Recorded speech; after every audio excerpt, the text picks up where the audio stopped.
What's up, guys? We are at 478 wins with ranked wins with Priest, so we are pretty close. Right now, I'm going to use a minion-based Priest list, very similar to Brian Kibler's list.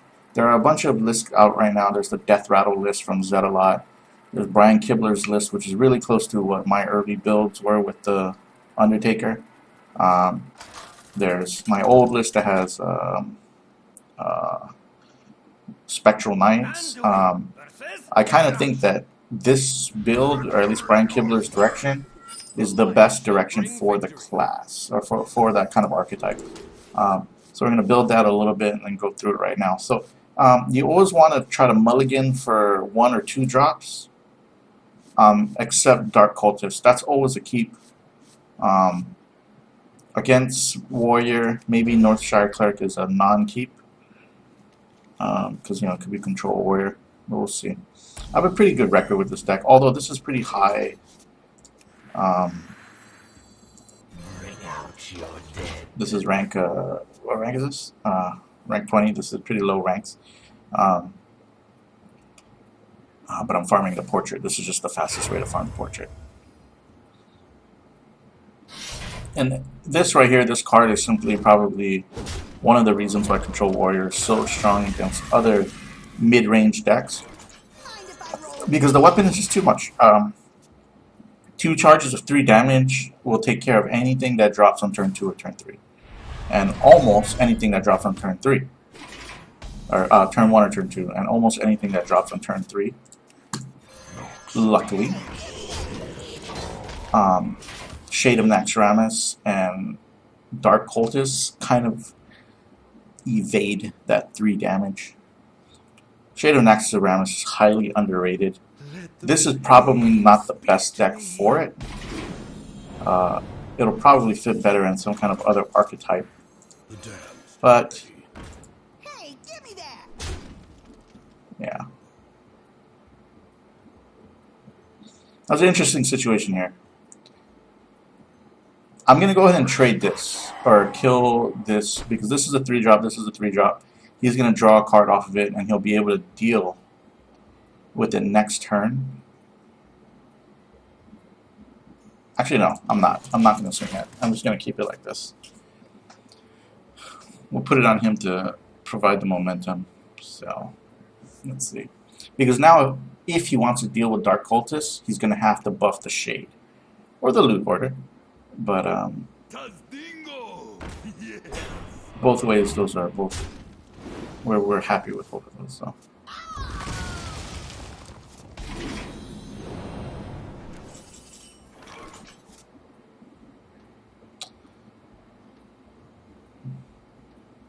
my fate is sealed. this is a matchup where it's okay to use that kind of removal early.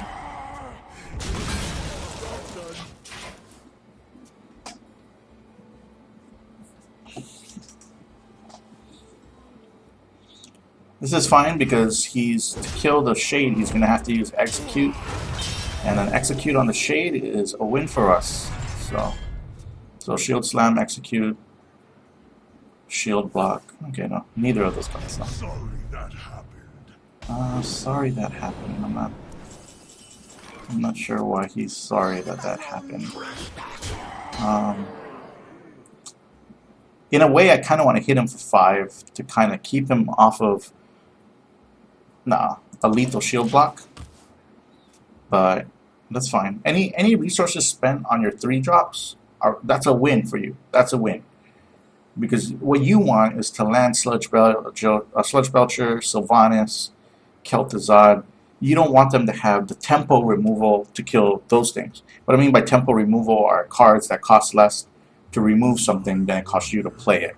So like Execute really costs 1 damage and 1 mana to kill a creature. So if it kills an 8-drop, you still have Control Warrior still have a bunch of things that can still do in the turn. You know what I mean? But yeah. So that's a Slam here and an Execute. So let's see, where's that Execute? Oh, not an Execute. Well,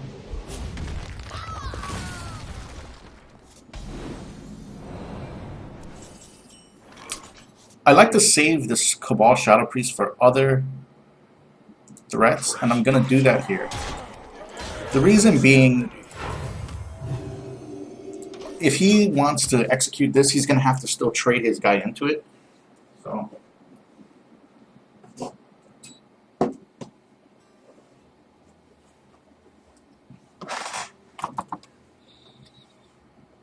I have no time for games. That's a good play. 7-9, 7-10. The thing is here, we're kind of okay with it dying.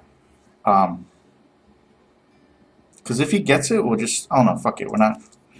Why not, right? Silence this fucking guy. Buff this guy. Alright, that works out well, so... Okay, I won't choose that, yeah. Of course.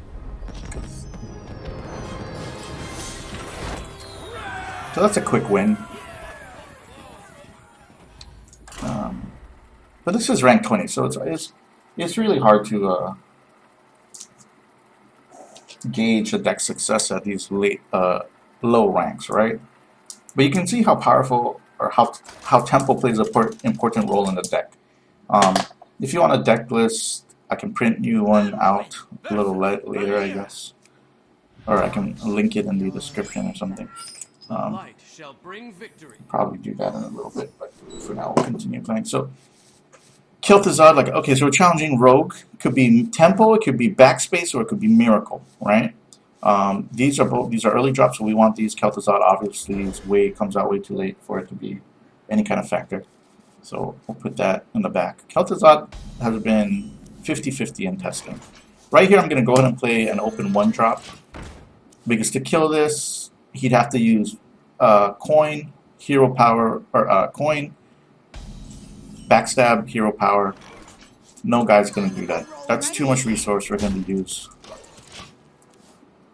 Still too early to tell what he's playing, but I bet you it's Backspace Rogue. Now here we traded 1 card for hero power, but this kept him off a turn 2 play, if he even had one. That is kind of what you do want to get that occasionally. So I can expect turn 3, he uses coin, SI7 agent, kills off something here, we'll see. A Newbar Ambusher, wow. You don't see a lot of that guy. A 5-5. Well, let's just put guys on the board. At this point, there's nothing we can do. Like, he's going to combo. I really think there's a deck built around this guy. Maybe I should have traded the Dark Cultist into here to get a huge... I don't know. We'll see. Alright, so we killed that. Cool. Yeah, beat it. Alright, we gotta think about tempo here. Now.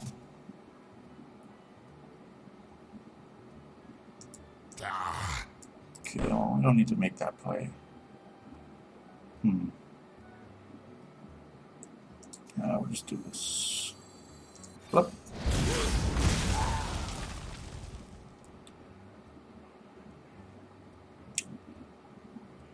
This is an awkward position to be in. I'm gonna trade this. My fate is sealed. So usually I don't care about having this guy on the board. Fuck it, we'll do this. My fate is sealed. That's good, so it's difficult for him to get rid of this. He's got a lot of cards though. He's got 6 cards versus our 3 cards. We play. Oh, that's a great card. This tempo, I like his deck. I like this tempo list that he has. Seems very interesting.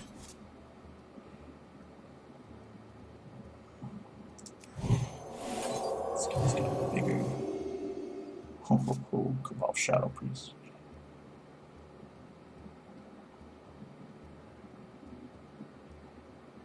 My fate is sealed.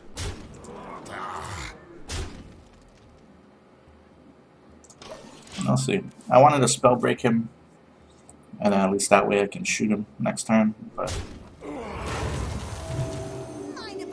just give me the 2-11. That's great. That's awesome. Attention, class. That's great. That's perfect. Oh, we're gonna make it. Very painful for opponent here. Okay, we're gonna take this. Like, I wanted to take the loot hoarder, but getting rid of more higher quality threats is more important. So that's what we're gonna do there.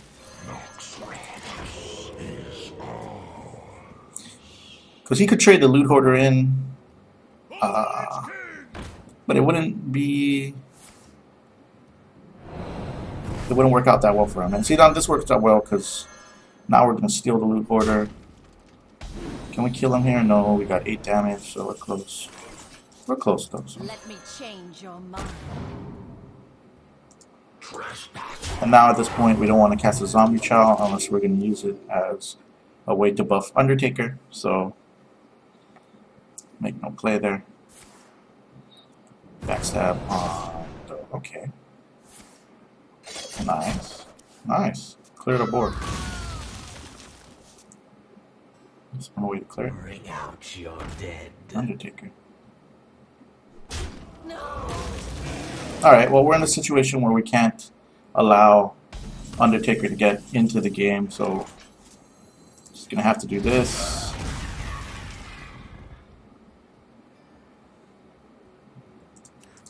Play a Spellbreaker. He has no way to heal, so unless he's running Earthen Ring Farce here. Okay, well, that keeps us off of playing anything cool that turn.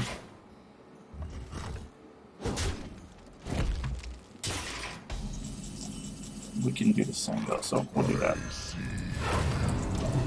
It's hard to regain tempo from a priest once he gets it. Like once a priest like is ahead, you're doing good. So we gotta watch out for another sap. Oh, assassinate 10 mana. Okay, so this game's done. Like once he's put into lethal, and that's why we have one copy of Holy Fire here, because once you get him low enough, it's just a matter of most classes. It's just a matter of putting the game away.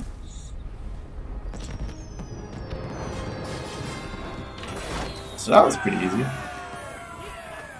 We'll do the next video. Will cover one more game, and then we'll show the deck list.